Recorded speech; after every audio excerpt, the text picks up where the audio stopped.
श्री उमेश पटेल।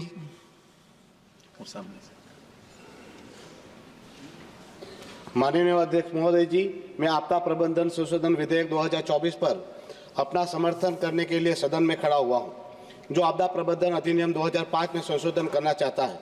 पिछले कुछ वर्षों में आपदाओं से निपटने पर वैश्विक बहस का ध्यान धीरे धीरे घटना के बाद के नुकसान को संबोधित करने से प्रभावी निगरानी और ऐसी घटनाओं की रोकथाम में स्थानांतरित हो गया है, जो मनुष्य और सामग्री को समान रूप से भारी नुकसान पहुंचाते हैं।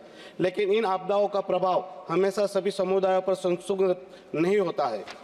कुछ समूह प्राकृतिक और मानव प्रेरित कमजोरियों के संयोजन के कारण असमान रूप से प्रभावित होते हैं। भारतीय मुख्य भूमि दुनिया की लंबी तट रेखाओं में से एक है, जिसकी लंबाई 7,516 किलोमीटर है। इस समुद्र तट का लगभग 2,800 किलोमीटर हिस्सा अरब सागर के साथ चलता है।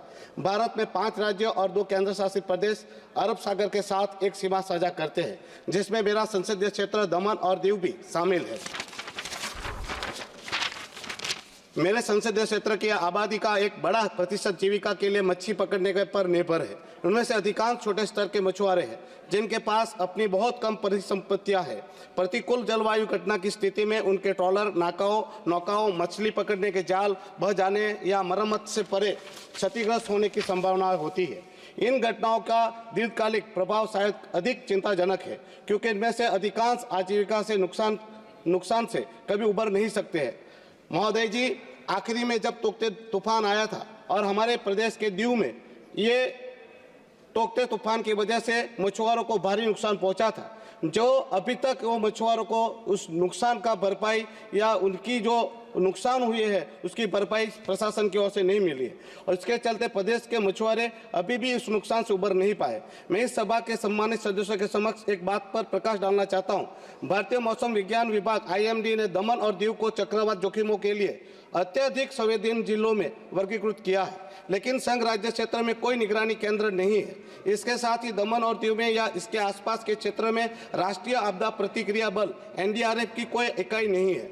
हमें यह समझने की जरूरत है कि मेरे अपने संसदीय क्षेत्र सहित कुछ स्थानों का परिदृश्य ऐसा है कि यदि प्रतिकूल जलवायु घटनाओं के कारण कुछ पुल सड़कें अनुपयोगी हो जाती है तो पूरा क्षेत्र पड़ोसी जिलों से दुर्गम हो सकता है।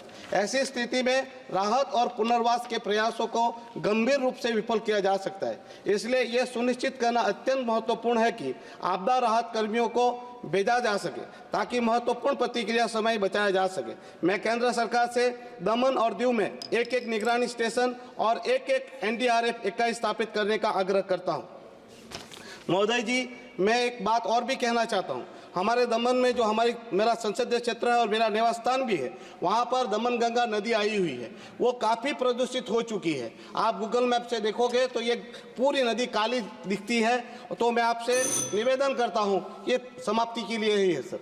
मैं एक निवेदन करना चाहता हूँ कि ये वापी गुजरात से जो केमिकल वाला पानी हमारे दमन के दरिया समंदर में छोड़ा जाता है उसको भी बंद कराया जाए, और मैं ये डिजास्टर मैनेजमेंट का समर्थन करता हूँ। धन्यवाद। श्री इंद्राहंग सुब्बा।